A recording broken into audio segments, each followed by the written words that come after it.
Harriet Hopf. I'm professor of anesthesiology and biomedical engineering at the University of Utah. My research focuses on actions anesthesiologists can take to reduce healthcare-associated infections. This work has suddenly become trendy during the COVID-19 pandemic. I'm here today to talk about infection control in the context of dual infection risks to patients as well as to healthcare professionals. Where should you place the filter? Filters can be placed at the patient end or at the machine end or both. There are advantages and disadvantages to both.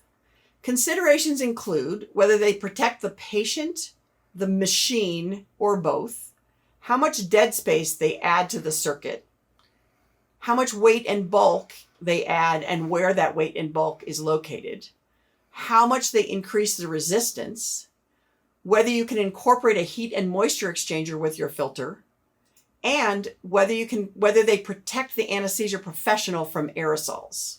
Filters placed at the patient end have the advantage of protecting both the patient and the machine.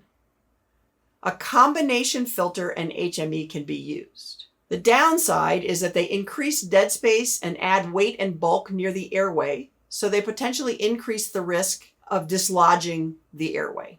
They can also become clogged by patient mucus, secretions, and vapor during prolonged use, or when a patient produces high volumes of mucus and secretions.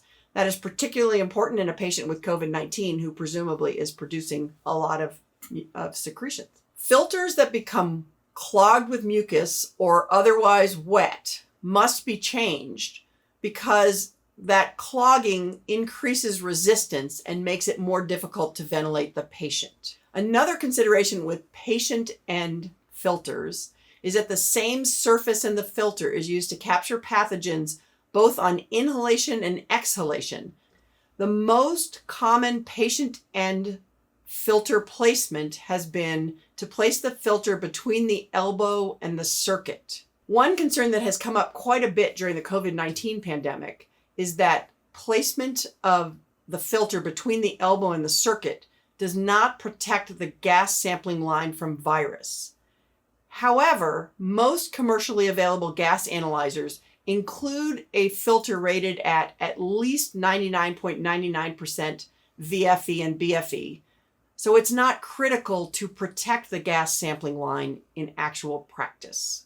During the COVID-19 pandemic, partly in response to concerns about contamination of the gas sampling line, an alternative patient end configuration has become popular. That is placing the filter between the elbow and the airway device, which has come to be known as airway mounted filter. There is a major advantage unrelated to the gas sampling line, which is if you leave the filter on the airway, say the endotracheal tube, when you disconnect the circuit, it protects healthcare professionals near the head of the bed from aerosols, especially if the patient coughs. It does also protect the gas sampling line, although, as I noted before, that's not critical. One disadvantage of the airway-mounted filter is that it can reduce the end-tidal carbon dioxide signal because it increases dead space before the gas sampling line. The airway-mounted filter is also more likely to become clogged by vapor and mucus because there's less distance between it and the patient. You have to be careful because it can become disconnected from the elbow when the circuit is disconnected and reconnected. And if that happens and you don't notice it, you've now left the machine unprotected because there's no filter. Thus, it's very important to pay attention to keeping the filter in line when you are using the airway-mounted approach. Another option is to add a filter on the expiratory limb to protect the machine in case that airway-mounted filter becomes disconnected. That is recommended.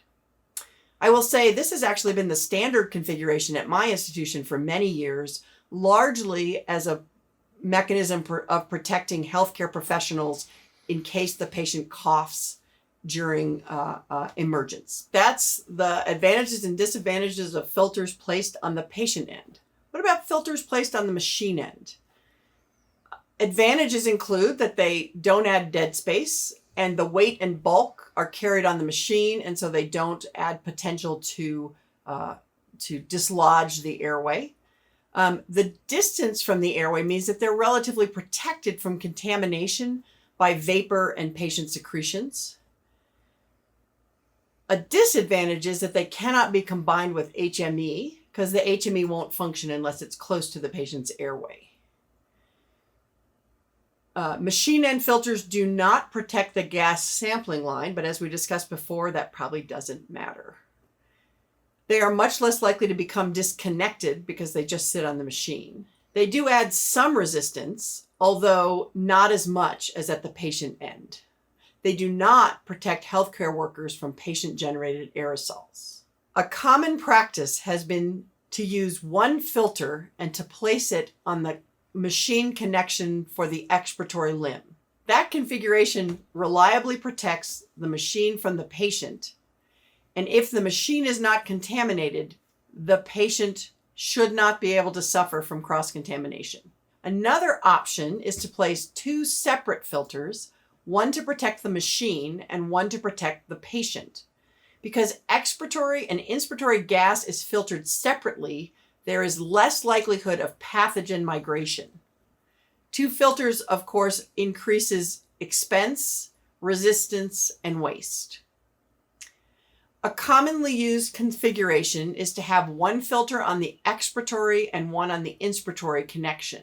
Another option is the dual chamber filter, which contains two filters in a single housing and filters both inspiratory and expiratory gases separately. This reduces the cost because it's two filters in one housing rather than two separate filters.